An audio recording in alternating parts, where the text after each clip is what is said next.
सस्ते वाले दाल मसाले स्वाद हुआ बेकार। MDH की हल्दी मिर्ची धनिया करे कमाल। ये रंग दे, ये खुशबू दे, ये तीखा, ये कम पड़े। क्या निराला MDH मसाला। और आप देखिए एक और अहम खबर है। सूमी में यूक्रेनी सेना को बड़ी कामयाबी मिली है। सूमी के क्रिंद्रा ट्रिफ्का को मुक्त कराया गया है। रूसी सेना पीछे हटने पर मजबूर हुई है। तो ये देखिए आप, यूक्रेन को बड़ी कामयाबी सूमी में, और यूक्रेन ने अपने एक इलाके को रूसी सेना के कब्जे से मुक्त कराया, और यह जगह है केंद्राविका।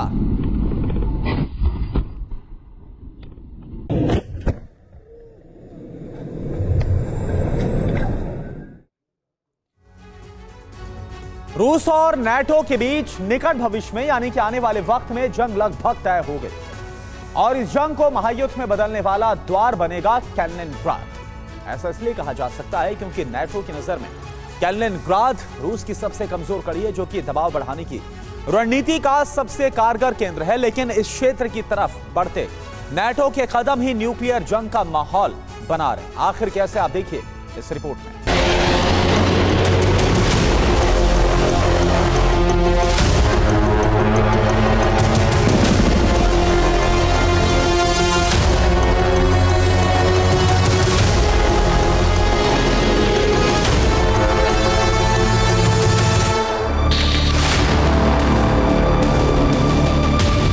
कैलिनिनग्राड ओब्लास्ट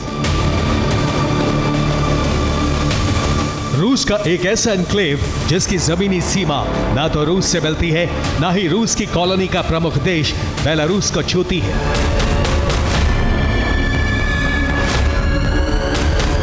इसलिए यूक्रेन से जंग के मोर्चे पर नेटो ने इस क्षेत्र को रूस की कमजोर कड़ी मान लिया है।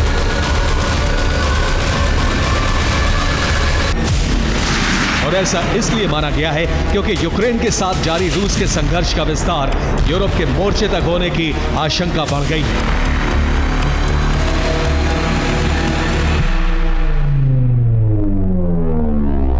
और इस क्षेत्र को नेटो के सदस्य यूरोपीय देश रूस पर दबाव बढ़ाने का केंद्र मान रहे हैं।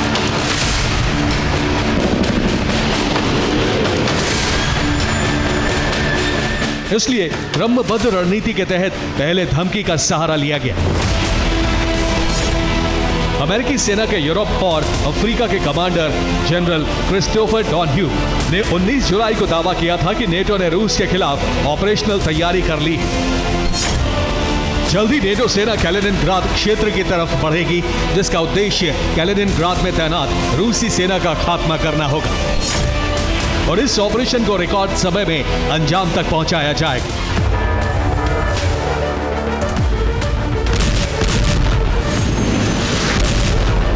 अब जाहिर है कि नेटो ने इस ऑपरेशन के लिए कोई प्रभावी रणनीति भी बनाई हो, जिस पर आगे बढ़ने से पहले रूस पर दबाव बनाने के लिए धमकी जारी की गई हो। लेकिन रूस दबाव में आने की जगह आक्रामक होगी।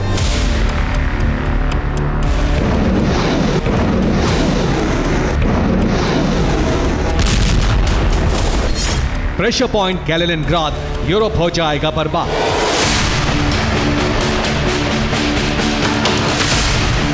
रूस ने अपने इरादे साफ कर दिए हैं कि ना तो वो दबाव में आएगा, ना ही नेटो के सामने झुकेगा, बल्कि यूक्रेन से लेकर यूरोप के मोर्चे पर बारूदी बवंडर उठाएगा।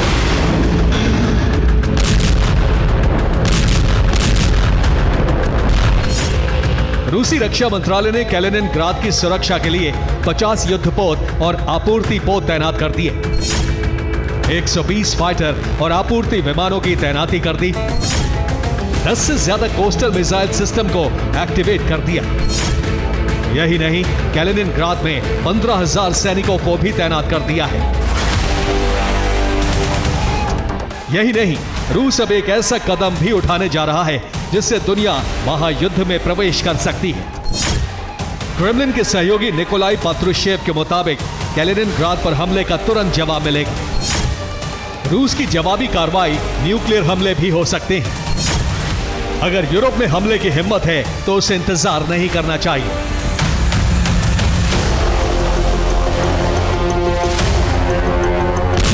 रूस की इस चेतावनी का सीधा मतलब है कि कैलिनिनग्राड पर हमले का जवाब न्यूक्लियर हथियारों से दिया जाएगा। और अगर एक बार न्यूक्लियर हथियारों का इस्तेमाल हुआ तो इस जंग की दिशा क्या होगी, यह पूरी दुनिया जानती है। लेकिन सवाल यह है कि कैलिनिनग्राड को लेकर नेटो की योजना क्या हो सकती है। इधर नाटो की योजना समझने से पहले कैलिनिनग्राड की भौगोलिक स्थिति को समझना बहुत जरूरी है, और इसको भी जो सिरा है रूस की जमीनी सीमा से नहीं लगता है। आप देखिए, एक सुवाल्की कॉरिडोर है जो कि कैलिनिनग्राड को बेलारूस से जोड़ता है, जबकि लिथुआनिया और पोलैंड दोनों की जमीनी सीमा इससे लगती है, और यही रूस के लिए प्रेशर पॉइंट बन सकता है। इसलिए नाटो की रणनीति के तहत इसमें रूस कैलिनिनग्राड में तैनात रूस के S-400 और इलेक्ट्रॉनिक रेडार को F-35 से टारगेट किया जा सकता है।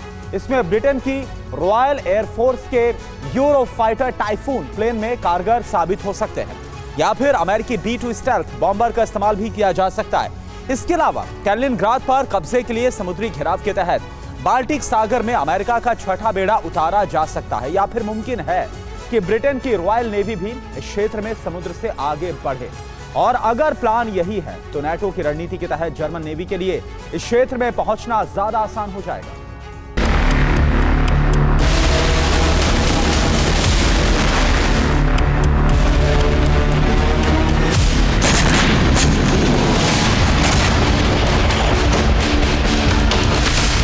दरअसल कैलिनिनग्राड पर हमले का जवाब न्यूक्लियर हथियार से दिए जाने का दावा जिस शख्स ने किया है वो सिर्फ क्रेमलिन के करीबी नहीं बल्कि पुतिन के सहयोगी और एक पूर्व जासूस है। और उन्होंने ये बयान रूसी इंटेलिजेंस को मिले इनपुट के आधार पर दिया है। इनपुट ये है कि कैलिनिनग्राड पर हमले की तैयारी हो चुकी है। नेटो ने कैलिनिनग्राड पर कब्जे का प्लान एक्टिवेट कर दिया है।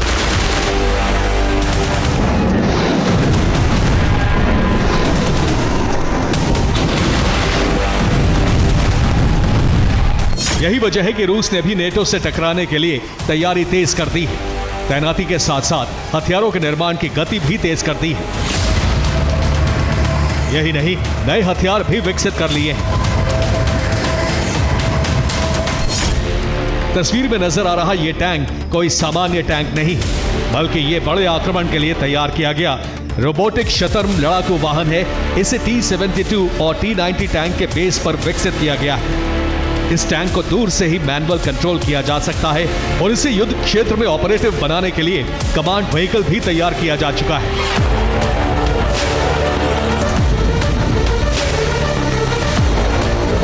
यही नहीं, रूस ने एक ऐसा हाइपरसोनिक डिफेंस सिस्टम भी बना लिया है जो किसी हाइपरसोनिक गति से हमला करने वाले हथियारों को निष्क्रिय कर देगा। इसका परीक्षण रूस ने कैस्पियन सागर में तैनात कॉर्वेट टाइफून से किया है, जिसने रूस की एक मिसाइल को बहुत ही कम समय में गिरा दिया।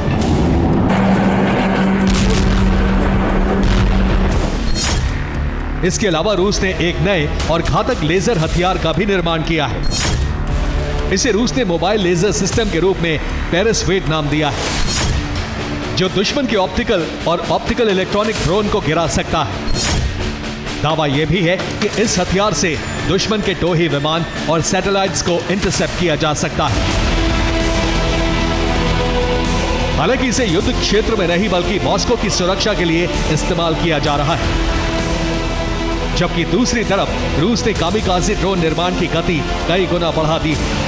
सस्ते वाले दाल मसाले स्वाद हुआ बेकार, MDH की हल्दी मिर्ची धनिया करे कमाल। ये रंग दे, ये खुशबू दे, ये तीखा, ये कम पड़े, क्या निराला MDH मसाला।